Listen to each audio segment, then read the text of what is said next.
ಚಿಕ್ಕ ಮಾಂತ್ರಿಕ ಪೆನ್ಸಿಲ್. ನೋವಾ ಅವನು ವಾಸಿಸುತ್ತಿದ್ದ ಚಿಕ್ಕ ಪಟ್ಟಣದಲ್ಲಿ ಶಾಲೆಯ ಬಸ್ಸಿಂದ ಕೆಳಗೆ ಹತ್ತಿ ದಾರಿಯಲ್ಲಿ ನಿಂತಿದ್ದ. ಅವನ ಜೀವನದಲ್ಲಿ ಇವತ್ತೊಂದು ವಿಚಿತ್ರ ದಿನವೆಂದು ಅವನು ಯೋಚಿಸಿರಲಿಲ್ಲ. ಅಡ್ಡ ದಾರಿಯಲ್ಲಿ ನಡೆದಿದ್ದ ಒಬ್ಬ ಮುದುಕನನ್ನು ನೋಡಿದ. ಅವನು ಚಳಿಯಲ್ಲಿ ನಡುಗುತ್ತಾ ಹಸಿವಲ್ಲಿ ನಯವೆಂದ ಭಿಕ್ಷೆ ಕೇಳುವುದನ್ನು ನೋಡಿದ. ಅಯ್ಯೋ ಅಮ್ಮ, ಊಟ ಮಾಡಿ 2 ದಿವಸ ಆಯಿತು, ದಯವಿಟ್ಟು ತಿನ್ನಕ್ಕೆ ಏನಾದರೂ ಕೊಡಿ.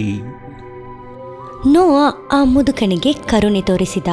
ಆದ್ದರಿಂದ ಪಕ್ಕದಲ್ಲಿ ಒಂದು ಅಂಗಡಿಗೆ ಹೋಗಿ ಊಟ ಮತ್ತು ಒಂದು ಬಾಟಲ್ ನೀರನ್ನು ತೆಗೆದುಕೊಂಡು ಅವನಿಗೆ ಕೊಟ್ಟ. ಅವನಿಗೊಂದು ಹೊಸ ಪೆನ್ಸಿಲ್ ಬಾಕ್ಸ್ ತರಲು ಉಳಿಸಿದ್ದ ಹಣವನ್ನು ಆ ಅಂಗಡಿಯವನಿಗೆ ಕೊಟ್ಟ. ಬಹಳ ಸಮಯವಿಲ್ಲ, ಅವನು ಆ ಮುದುಕನ ಹತ್ತಿರ ನಡೆಯುತ್ತಿದ್ದ. ತಗೋ, ಇದು ನಿನಗೆ. ಧನ್ಯವಾದ ಮಗುವೇ, ನೀನು ಊಟ ಕೊಟ್ಟಿಲ್ಲಂದ್ರೆ ಇವತ್ತು ನಾನು ಸಾಯುತ್ತಿದ್ದೇನೆ ಏನೋ. ನೋಹಾ ದಯವಿಂದ ತಂದುಕೊಟ್ಟ ಊಟ ಮತ್ತು ನೀರನ್ನು ಕುಡಿದು ಅವನಿಗೆ ಉತ್ತಮವಾಯಿತು. ನೋಹಾವನ್ನು ಹೆಮ್ಮೆಯಿಂದ ನೋಡಿದ. ನಿನ್ನಂಥ ಹೃದಯವಂತನನ್ನು ನಾನು ಇಷ್ಟು ದಿವಸ ಹುಡುಕುತ್ತಾ ಇದ್ದೆ. ಆ ಆಸೆ ಇವತ್ತಿಗೆ ಪೂರೈಸಿತು. ನೋಹಾಗೆ ಇದನ್ನು ಕೇಳಿ ಅರ್ಥವಾಗಲಿಲ್ಲ. ಅದಕ್ಕೆ ನಯವಿಂದ ಕೇಳಿದ. ಇದಕ್ಕೆ ಏನು ಅರ್ಥ? ಆ ಮುದುಕ ಅವನತ್ರ ಇದ್ದ ಒಂದು ಪೈಯಿನಲ್ಲಿ ಒಂದು ಹಳೆಯ ಡಬ್ಬವನ್ನು ಹೊರಗೆ ತೆಗೆದಿಟ್ಟ.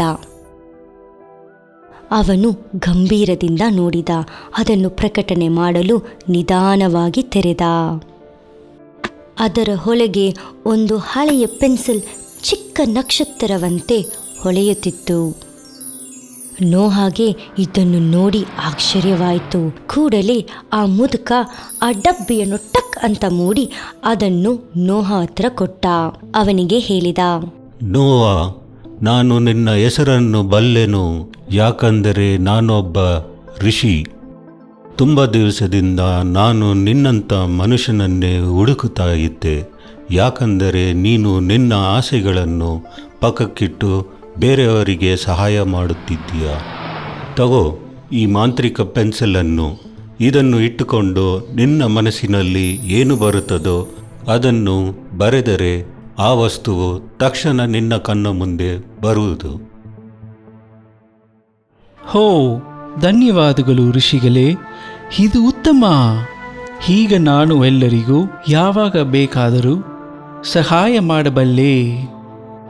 ಎಚ್ಚರಿಕೆ, 2 ವಿಷಯವನ್ನು ತಿಳಿದುಕೋ.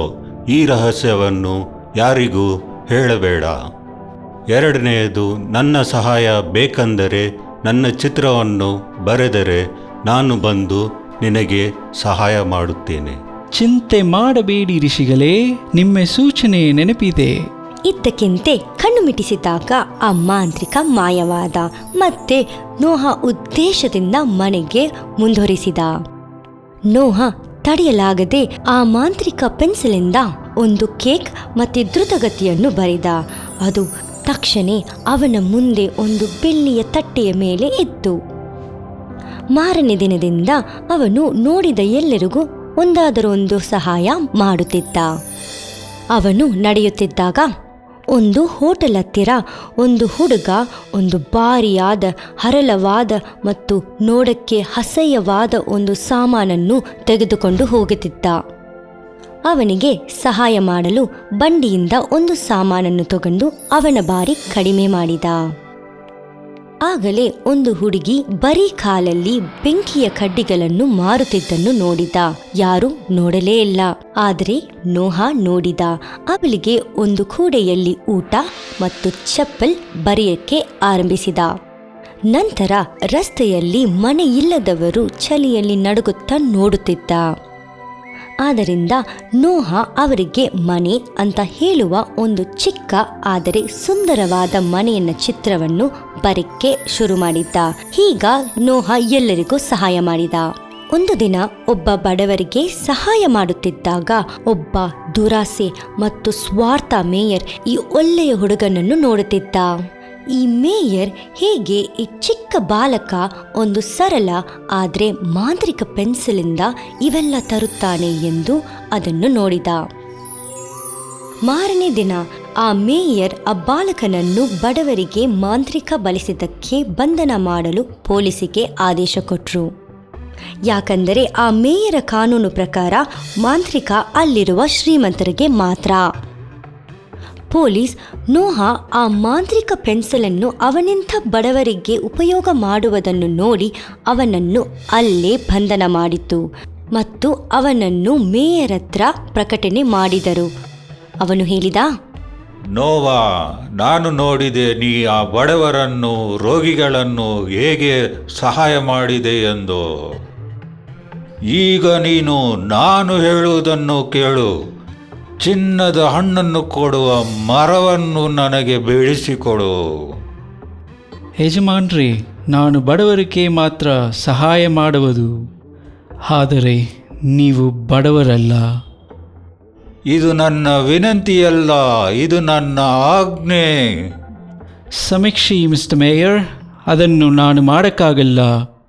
ಹಾಗಂದರೆ ಕಠಿಣವಾದ ಶಿಕ್ಷೆಗಾಗಿ ತಯಾರಾಗಿರು ಮೂರ್ಖ. ಮೇಯರ್ ನೋಹದಿಂದ ಆ ಮಾಂತ್ರಿಕ ಪೆನ್ಸಿಲನ್ನು ಕಸಿದುಕೊಳ್ಳಲು ಆದೇಶಿಸಿದ. ಒಬ್ಬ ಪೊಲೀಸ್ ಅದನ್ನು ಕಸಿದು ಮೇಯರ್ ಹತ್ರ ಕೊಟ್ಟ. ಈಗ ಮೇಯರ್ ಒಂದು ಮರದಲ್ಲಿ ಚಿನ್ನದ ಹಣ್ಣುಗಳನ್ನು ಬರೆದ. ಅದು ಒಂದು ಬಣ್ಣಗಳಿಂದ ತುಂಬಿದ ಸುಂದರವಾದ ಚಿತ್ರ, ಆದರೆ ಆ ಪೆನ್ಸಿಲ್ ಅದಕ್ಕೆ ಪ್ರಕಟಿಸಿಲ್ಲ. ಆಗಲೇ ಒಬ್ಬ ಪೊಲೀಸ್ ಹತ್ರ ಆ ಪೆನ್ಸಿಲನ್ನು ಕೊಟ್ಟ. ಅವನ ಪ್ರಯತ್ನವು ಸೋತಿತ್ತು. ಆ ಪೊಲೀಸ್ ಆ ಪೆನ್ಸಿಲಿಂದ ಏನಾದರೂ ತರಬೇಕಂತ ಪೇಪರಲ್ಲಿ ಕುದುರೆಯನ್ನು ಬರೆದ. ಆ ಪೊಲೀಸ್ ಮೇಯರ್ ಹತ್ರ ಹೇಳಿದ, ಯಜಮಾನ್ರೇ, ಈ ಪೆನ್ಸಿಲ್ ನಮ್ಮ ಆದೇಶವನ್ನು ಕೇಳಲ್ಲ, ಅದು ಬರೀ ನೋವಾ ಕೈಯನ್ನು ಮಾತ್ರ ಗುರುತಿಸುತ್ತದೆ. ಆ ಹುಡುಗನೇ ನಿಮ್ಮ ಆಸೆಯನ್ನು ಪೂರೈಸಬಲ್ಲ ಮೇಯರ್. ದುರಾಸೆಯಾದ ಮೇಯರ್ ಕೋಪಗೊಂಡ. ನೋವಾ, ಕೊನೆಯದಾಗಿ ನಾನು ನಿನ್ನನ್ನು ಕೇಳುತ್ತಿದ್ದೇನೆ. ಚಿನ್ನದ ಹಣ್ಣನ್ನು ಕೊಡುವ ಮರವನ್ನು ಬಿಡಿಸಿಕೊಡು. ನಿನ್ನ ಉತ್ತರವನ್ನು ಯೋಚಿಸಿ ಹೇಳು. ನೋಹಾ ಒಬ್ಬ ಧೈರ್ಯವಾದ ಬಾಲಕ, ಆದರೆ ಈ ಕ್ಷಣದಲ್ಲಿ ಅವನಿಗೆ ಈ ಅವಸ್ಥೆಯನ್ನು ಅಂತ್ಯ ಮಾಡಬೇಕಾಗಿದೆ. ನೋಹಾ ಬರೆಯಲು ಒಪ್ಪಿಕೊಂಡದಿಂದ ಆ ಮೇಯರ್ ನೋಹಾವತ್ರ ಆ ಪೆನ್ಸಿಲನ್ನು ಕೊಟ್ಟ. ಕೂಡಲೇ ನೋಹಾ ಒಬ್ಬ ಮುದುಕನನ್ನ ಚಿತ್ರವನ್ನು ಪೇಪರಲ್ಲಿ ಬರೆದ. ಈ ಚಾತುರ್ಯ ಬಾಲಕನತ್ರ ಪೆನ್ಸಿಲ್ ಕೊಟ್ಟ ಆ ಮಾಂತ್ರಿಕ ಅವನ ಮುಂದೆ ಬಂದ.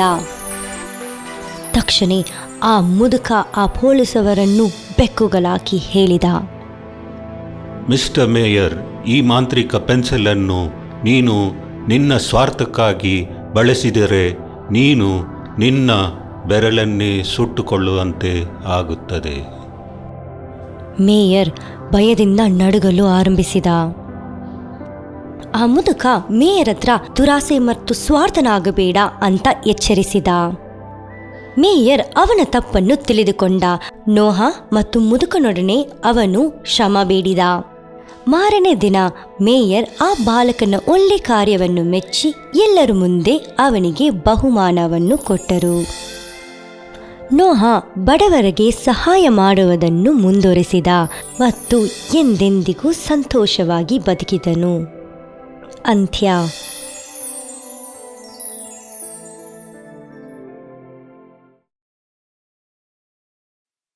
If you enjoyed this story, please like and subscribe our channel and press the bell icon to get future updates. And don't forget to comment.